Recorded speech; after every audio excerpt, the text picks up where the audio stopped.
tulina abantu baffe betambulira sozo properties boba sozo sima bye tukola music film media bwetu otambula ndo tambulira mpolampola era ozimbye banjo banji muganda wange nayo so nyumirizamu byenkola Atandise ono namugalira mugamba Nebwali katera bulijjo olina ky'okuyimba. Yayimba akayimba. Gwe yamuwanyi. Namuwanyi nagamba bulijjo. Nabadde naye ejjo. Kayitirivu. Namutidde. Natadde mu Kakalaamu.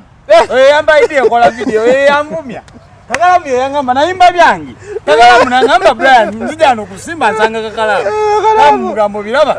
Amba kola video mwana kugendo sigo mutwe mbiriza yero mulina. Kakalaamu. Omwana Kakalaamu no. Karo kumali. Chokanza Oyo. Mutanga radio simba ne mzee Mande. Mugamba kayimba kakano. Brian wakubye kola video. Yagamba Muvuga gwengendo sige mbiri mu yalenda mamu mwasigira akatwe kakodi kakoni ako kansese mwana mulina. Muzige mbiri njoro. Kakati Yane bala muzisa mujja kuweza. Namuge Brian mujjo kwa ky'okuyimba. Oyo. Yayimbye kagalo bala sema ina. Kakati nemerawo naye nga kale mbera no kateka mfunye kuno kusanya mumpadde kusanya. Wanga ageze sale kubo tugeze kujja ne Uncle Swata tujja wano. Ala ine bigambo yabadde ayogera ebimazeemu amaanyi. Nagamba ne kyaye byanko ye atisena. Mumpadde kusanya. Anyway, abatulaba ku mukutu kwa Uganda yogere atulabira ku tune Kaliro boy. N'abatulaba Kaliro boy atulaba ku good talent. Tuline Uncle Swata Munakatemba ate abadde producer wa abadde nza kugamba nti abaddeko oba nakukikunyonyola ntya mu ngeri ya boss okakasente abadde boss wa wenaga producer talented man multi-purpose multi-purpose akwata ne wali film ne media production film ezigwa media TV shows byonna bigwa mu TV production ye musajja tulina Luswati okwatagana ne anko yiga pastor yiga tukwatagana pastor yiga tukoze naye banga dene tukoze naye banga dene ndoza muko bili awo bulade tebuna bakudda obange olo ngabe nakunonyodde luli lingo vembale bwe najja unabenda awo kukawempe kundi awo kesisi nali wa muzee yiga naye era si ekiri awo kitisetise nnyo actually ndoza obulime bw'amaanyi buyizze katunongabe gami guno omwaka ndabanga kitabuseemuko mu October nengende banchekinga awe sinzo okutegeera nti embeera ki etabuse so kyenakola wakimbuzisa ku balesi nakikuddamu ndowooza okikola otya nalaba nga sirina bwentandikira sijja kuddukira wa Brian omwana naye akyatandika butandisi n'akayimba yakayimba kamu sijja kuddukira wa Kakalaamu muganda wange girabo nti yakagula kamera okukola video naye kyenakola odde nina abaana nina emikwano nina bazanya nawe firimu naba media ne baganda bange ne bonna bemikwano nintenda okukola campaign okubanga bansundira kasente nenzugulawo yeno gundi baluwa yeno yeddwaliro Dagano lingi mugana wange ine yeguno gye bakebera scan eyo no sura gye yandagira bye bintu bamba ono wafe bye bayina okumpe dagara sura first milioni 5 buga zino musanvu kitundu kinana zene zino 5 musanvu mtawa kino milioni 8 mtawa kinana milioni musanvu mtawa kinana buga takoza 5 musanvu ofuna mukadde 8 mtawa musanvu yezo sente nakati zidagalo lyaba ino nakuduno olaba ino times 2 kuminesa kano membe bili den times omwezi gwenda kumeka 3 odoko totalinge up to this wachita neka dozi sente zezo sebo nenga zo wakobadde zikwata soko weke jya kubalabalamu oliyange jali balabalamu yes kali no first pharmacy mulale duka bene ndio take ndio limaija ububo babemanyi ole tudde so kati yeno jibanke beira keyo wande ga imaging center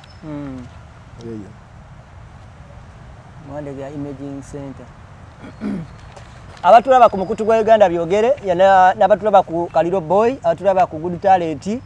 tulina Uncle Luswata Albert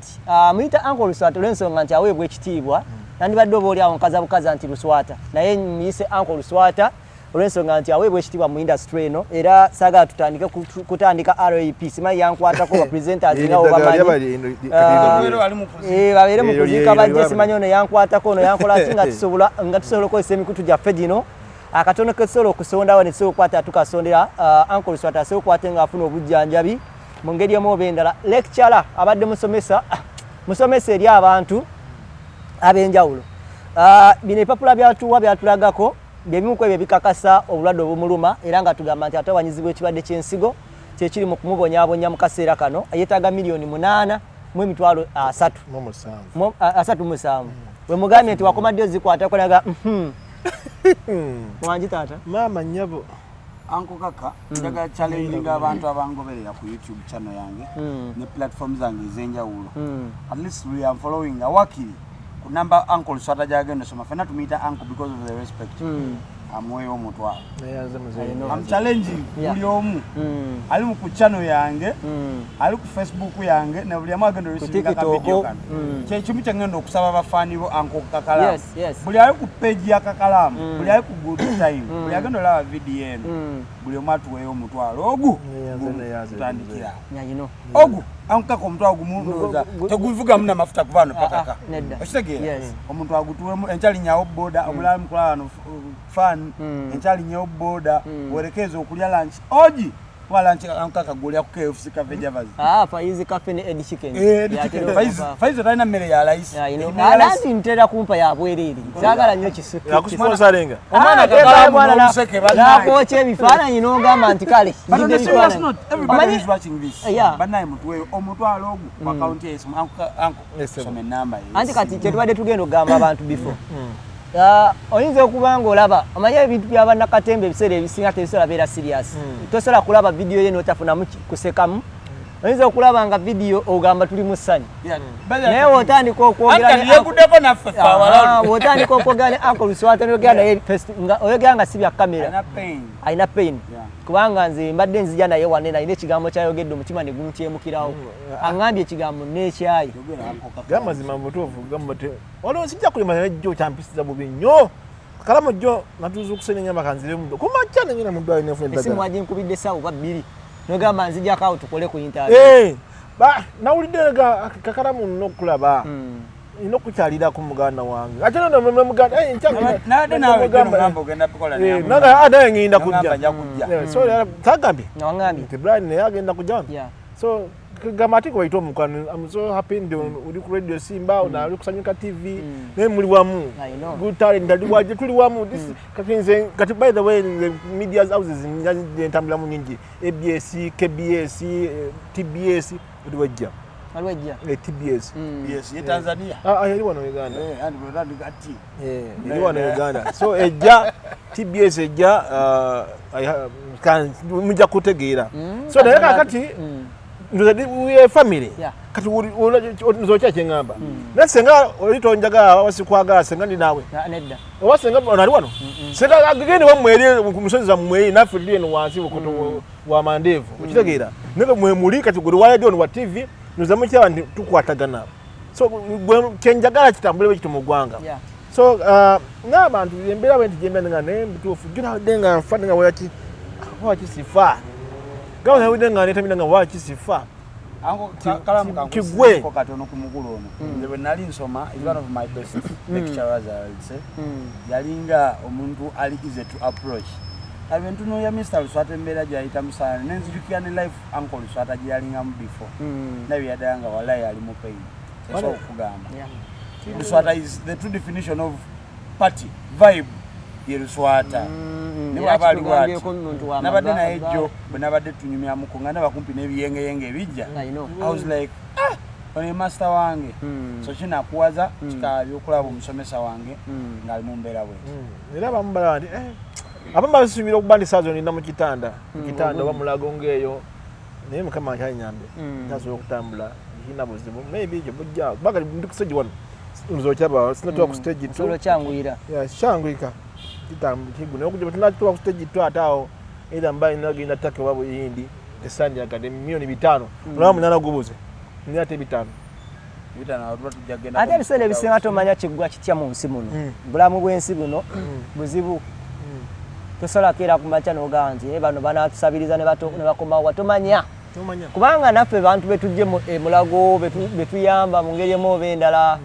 tobamanyi oluusi tebali all about nti bano batutumufu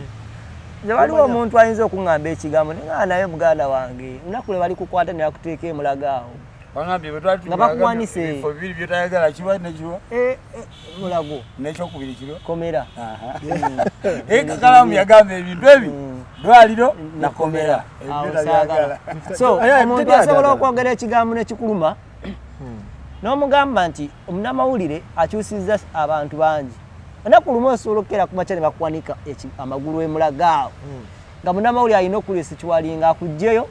agenda akola esitoole abazira kisajja akuyambe bakuggyewo naye ng'oyinza okwogera ekintu ekimalamu omuntu amaanyi n'omutunuulira naye anyway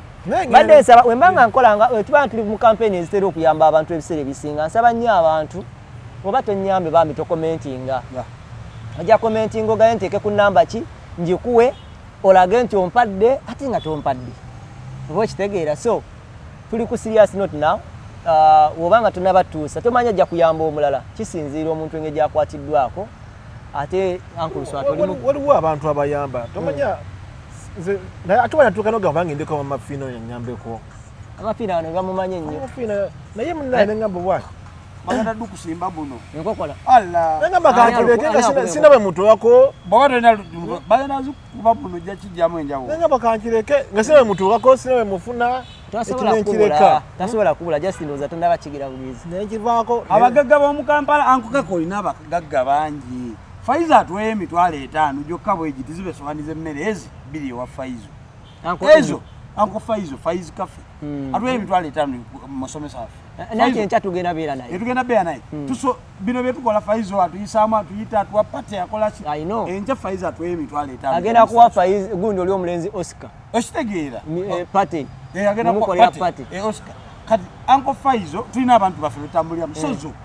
Sozo Properties boba Sozo osima byetukola